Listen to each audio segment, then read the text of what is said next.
உங்கள் favourite TV ஷோக்களை இனி miss பண்ண தேவையில்லை. ZEE5 இல் முற்றிலும் இலவசமாக காணுங்கள், இங்கேயும் எப்பொழுதும். நான் அன்னைக்கே கேட்கணும்னு நினைச்சேன். ஏதோ உங்க கையில முதல் தடவை சாப்பிட்ற மாதிரியே இல்லை.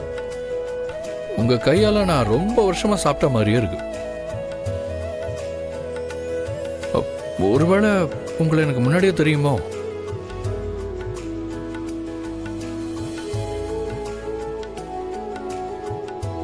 இல்லை, ஏன் கேட்குறேன்னா, எங்கள் அம்மா ரொம்ப பெரிய ஆள், பிஸ்னஸ் அது இதுன்னு எப்பவும் பிஸியாக தான் இருப்பாங்க. ஆனால் நான் எவ்வளோ பிஸியாக இருந்தாலும் நான் சாப்பிட்றது மட்டும் அவங்க சமைச்சதாக தான் இருக்கும். அதனால அந்த டேஸ்ட்டு எப்பவும் என் மைண்டில் அப்படியே இருக்கும். எங்கள் அம்மா சமையலுக்கு அப்புறம் உங்கள் சமையல் தான் எனக்கு அந்த ஃபீலிங்கை கொடுக்குது. சமைக்கும் போது மனசுக்கு பிடிச்சி சமைச்சா நமக்கு பிடிச்சவங்களுக்கு ரொம்ப பிடிக்கும்னு என் ஹஸ்பண்ட் சொல்லுவாரு. அதான் நான் எப்ப சமைச்சாலும் அவருக்கு சமைக்கிற மாதிரியே சமைப்பேன். அதனால தானோ என்னவோ எல்லாம் இவ்வளோ டேஸ்டா இருக்கு. ஹஸ்பண்ட் சொன்னப்பறம் தான் ஞாபகம் வருது, உங்க ஹஸ்பண்டுக்கும் உங்களுக்கும் ஏதோ ப்ராப்ளம்னு சொன்னாங்க. என்னாச்சு? வந்துட்டாரா இல்லையா? அவரு பக்கத்திலே தான் இருக்காரு, ஆனா இன்னும் வரல. உலகத்துல முட்டாள் யாருன்னு கேட்டா உங்க ஹஸ்பண்ட தாங்க நான் சொல்லுவேன். சாரிங்க, உங்க ஹஸ்பண்ட முட்டாள்னு திட்டுறேன்னு கோச்சிக்காதீங்க. ஆனா அந்த ஆள் முட்டாள் தாங்க. இந்த மாதிரி ஒரு நல்ல பொண்டாட்டி, இதோ தேவதை மாதிரி ஒரு குழந்தை, இதெல்லாம் விட்டுட்டு போயிருக்காருன்னா அவர் கண்டிப்பா ஒரு முட்டாளா தான் இருக்கணும். நீங்க கரெக்டா தான் சொல்றீங்க, எங்க அப்பா முட்டாள் தான். ஏய், பேசாம சாப்பிடு. ஏங்க குழந்தைய ஏங்க திட்டுறீங்க? அவங்களும் நானும் உண்மையை தானே சொல்றோம். உங்களெல்லாம் விட்டுட்டு போயிருக்க கூடாதுங்க.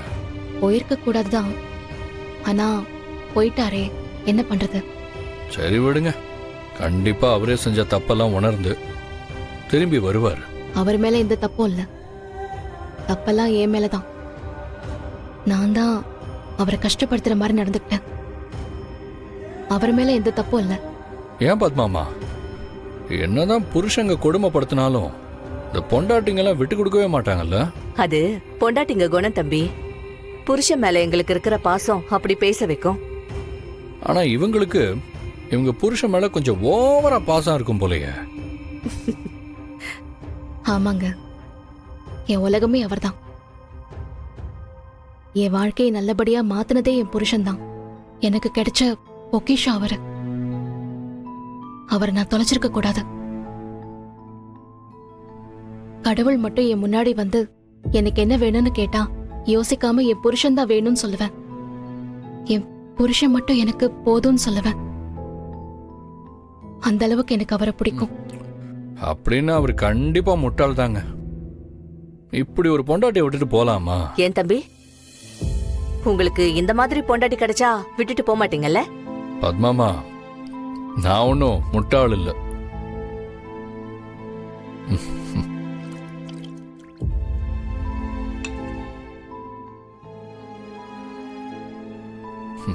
தேங்க்யூ.